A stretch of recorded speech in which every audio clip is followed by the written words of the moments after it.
کہ اللہ مسبب الاسباب ہے، وہ اسباب کا پابند نہیں ہے، وہ اسباب کا محتاج نہیں ہے، اسباب اس کے محتاج ہیں۔ اگر یہ یقین ہے تو اللہ پر ایمان ہے، یہ نہیں ہے تو تمہارا ایمان اسباب پر ہے، وسائل پر ہے، ذرائع پر ہے، مادیات پر ہے، اللہ پر نہیں۔ اس وقت کہاں راستہ تھا؟ کوئی راستہ تھا؟ سمندر ہے اور ادھر سے لشکر آ گیا ہے۔ کلا ان معی ربی سیہدین۔ اب دیکھیے ایمان کہہ دینا آسان ہے، ہوا معکم اینما کنتم، جہاں کہیں بھی تم ہوتے ہو اللہ تمہارے ساتھ ہوتا ہے، لیکن اس کا یقین قائم ہو جائے تو زمین و آسمان کا فرق واقع ہو جائے۔ یہی بات ہوئی حضور کے ساتھ۔ غار ہے، چھپے ہوئے ہیں محمد الرسول اللہ اور آپ کے وہ یار غار ابو بکر صدیق رضی اللہ تعالی عنہ۔ اقبال نے حضرت ابو بکر کی شان میں چند اشعار کہے صرف، لیکن واقعہ یہ ہے کہ بھاری بھاری نظموں پر اور قصیدوں پر بھاری ہے، طویل ترین نظمیں اور قصیدے ہوں ان پر بھاری ہے۔ ہمت ابو بکر کی ہمت جو ہے، کشت ملت را جو ابر، جیسے بارش سے کھیتی اپجتی ہے، ابو بکر کی ہمت اور عظیمت اس امت کو اسی طرح سینچنے والی ہے۔ ثانی اسلام و غار و بدر و قبر، وہ دوسرے تھے اسلام میں، دوسرے پہلے کون تھے؟ انا اول المومنین، حضور فرماتے ہیں سب سے پہلا ایمان لانے والا میں، دوسرے ابو بکر۔ ویسے ہمارے ہاں یہ چلتا ہے اختلاف، حضرت علی پہلے ہیں کہ حضرت ابو بکر پہلے ہیں، لیکن اس میں بڑی خوبصورت تطبیق قائم کی ہے علماء نے اور بہت صحیح ہے۔ چار کے بارے میں فیصلہ ہی مت کرو کہ کون پہلے ہے، ان کی ایک عجیب تقسیم کر دی ہے۔ آزاد مردوں میں، بالغ مردوں میں سب سے پہلے ابو بکر، بچوں میں سب سے پہلے علی، خواتین میں سب سے پہلے خدیجہ، اور غلاموں میں سب سے پہلے زید ابن حارثہ۔ بڑی پیاری تقسیم ہے، یہ چاروں ہی پہلے ہیں، ہر ایک کے لیے اولیت ہے۔ اور واقعہ یہ ہے کہ اگر زمانی اعتبار سے تعین ہوگا تو پہلے خدیجۃ الکبریٰ آئیں گی رضی اللہ تعالی عنہ۔ کسی اور سے بات کرنے کی نوبت بعد میں آ سکتی ہے، پہلے تو اہلیہ محترمہ سے بات ہوئی، آتے ہی پہلی وحی ہوئی ہے، ابھی تبلیغ کا حکم نہیں تھا۔ کس کو بتایا واقعہ؟ ابھی اپنی نبوت کی تبلیغ کا تو حکم ہی نہیں آیا۔ واقعہ کس کا ہے؟ وہ خدیجہ کا ہے۔ جب کہا ہے کہ خشیت علی نفسی، مجھے اپنی جان کا اندیشہ ہے، تو کیا جواب دیا خدیجہ نے رضی اللہ تعالی عنہا؟ وہ صدیقۃ الکبریٰ ہے۔ صدیقات جو ہیں خواتین، ان میں چوٹی پر خدیجۃ الکبریٰ ہے رضی اللہ تعالی عنہا، اور صدیق جو مرد ہیں ان میں صدیق اکبر ہے ابو بکر صدیق رضی اللہ تعالی عنہ، لیکن صدیقات میں چوٹی پر۔ جب حضور نے فرمایا خشیت علی نفسی، کیا فرمایا؟ کیا عرض کیا؟ کیسے تسلی دی؟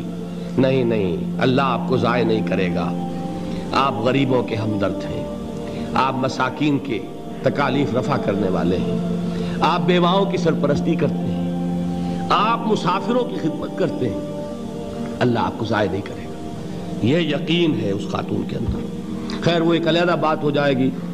میرے دل پر حضرت خدیجہ رضی اللہ تعالیٰ عنہ کی شخصیت کا بڑا گہرا نقش ہے، جو وہ کوئی اور ہی وقت اور موقع ہوا تو بیان ہوگا۔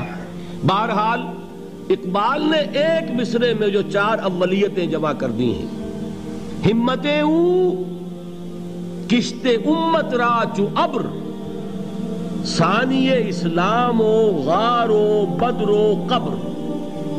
اسلام میں حضور کے بعد پہلے کون؟ ابو بکر۔ غار میں حضور کے ساتھ کون؟ ابو بکر۔ بدر کی رات اللہ کا رسول سربسجود، وہ جھاڑ، وہ گھاس پھوس کی جو جھوپڑی بنائی گئی تھی، اور وہاں تلوار ننگی لے کر پہرا دینے والا کون؟ ابو بکر۔ اور اس حجرہ عائشہ میں محمد کے بعد سب سے پہلے دفن ہونے والا کون؟ ابو بکر رضی اللہ تعالی عنہ وصلی اللہ علیہ وسلم۔ وہ جو معاملہ میں سنا رہا تھا غار ثور کا، حضرت ابو بکر بھی حضور کے خیال سے لرز گئے ہیں. آپ کو یاد ہوگا کہ جا کر پہلے تمام جتنے سوراخ تھے انہیں بند کیا ہے. ایک سوراخ رہ گیا تھا جس کو بند کرنے کے لیے کوئی کپڑا نہیں تھا. وہاں اپنی ایڑی رکھی ہے.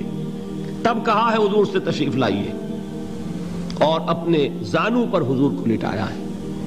اور وہاں کسی موذی جانور نے کاٹا ہے. حضور کی آنکھ لگ گئی تھی. اس وقت اس بل کے اندر جو بھی بچھو ہے کیا ہے واللہ عالم, اس نے کاٹا ہے. اس کی تکلیف کی وجہ سے ابو بکر کی آنکھوں سے آنسو ٹپک گئے. حضور کے چہرے مبارک پر پڑے ہیں تو حضور جاگے ہیں, معاملہ کیا ہے. ایڑی نہیں ہٹائی وہاں سے, مبادا وہ جانور وہاں سے نکل کر محمد الرسول اللہ کو کوئی گزن پہنچا دے. ابو بکر کی ایڑی ہے, جس طرح چاہے کھا لے, ختم کر دے, جان نکل جائے تب کوئی آنچ آئے محمد پر تو آئے, لیکن جیتے جی نہیں. وہ ہے ابو بکر حضور کے خیال سے. اس وقت حضور نے پھر اپنا لعاب دہن لگایا ہے اور اس سے پھر آپ کی تکلیف ختم ہوئی. جیسے خیبر میں حضرت علی کی آنکھ دکھ رہی تھی, اس کو جو شفا حاصل ہوئی ہے وہ بھی حضور کے لعاب دہن سے ہوئی. تو بہرحال اس وقت انہوں نے کہا ہے کہ اے نبی یا رسول اللہ, اگر اس وقت ان میں سے کسی نے غیر ارادی طور پر بھی اپنے قدموں کی طرف جھانک لیا تو پکڑے جائیں گے. کیا جواب تھا اللہ کے رسول کا؟ لا تحزن ان اللہ معنا. اللہ ہمارے ساتھ ہے, کیوں گھبراتے ہو ابو بکر. یہ ہے ایمان باللہ, میرا مالک اللہ, میرا رازق اللہ, میرا محافظ اللہ, میرا مددگار اللہ, میرا پشت پناہ اللہ, میرا دوست اللہ. یہ دوستی ہے اللہ کی جو لب لباب ہے, حاصل ہے ایمان کا. اسی کا نام ولایت ہے. اولیاء اللہ کے سروں پر سینگ نہیں ہوتے. جس کے دل میں ایمان راسخ ہو چکا ہو وہی اللہ کا ولی ہے. جسے اللہ پر یقین ہو چکا ہے وہی اللہ کا ولی ہے. جسے یقین ہے اللہ میرے ساتھ ہے, میرا مددگار, میرا پشت پناہ, میرا ساتھی, میرا دوست, میرا محبوب, میرا محب. اللہ اہل ایمان سے محبت کرتا ہے. واللہ یحب الصادقین. ان اللہ یحب الذین یقاتلون فی سبیلہ صفا کانہم بنیان مرصوص. اللہ محبت کرنے والا, اہل ایمان محبوب, اور اہل ایمان محبت کرنے والے اللہ محبوب. والذین آمنوا اشد حبا للہ. آپ تصور کیجئے جسے یہ رشتہ ایمان یا رشتہ ولایت حاصل ہو جائے, الا ان اولیاء اللہ لا خوف علیہم ولا هم یحزنون. آگاہ ہو جاؤ, اللہ کے دوستوں کے لیے نہ کوئی خوف ہے نہ کوئی حزن ہے. اور میں بیان کر چکا تھا, خوف اور حزن کے خاتمے ہی کا نام امن ہے. زوال خوف, زوال حزن. یہ خوف اور حزن کیوں آتے ہیں بار بار؟ اللہ تخافوا ولا تحزنوا, دونوں آ گئے. الا ان اولیاء اللہ لا خوف علیہم ولا هم یحزنون, پھر وہی دو. وہ کیوں ہے؟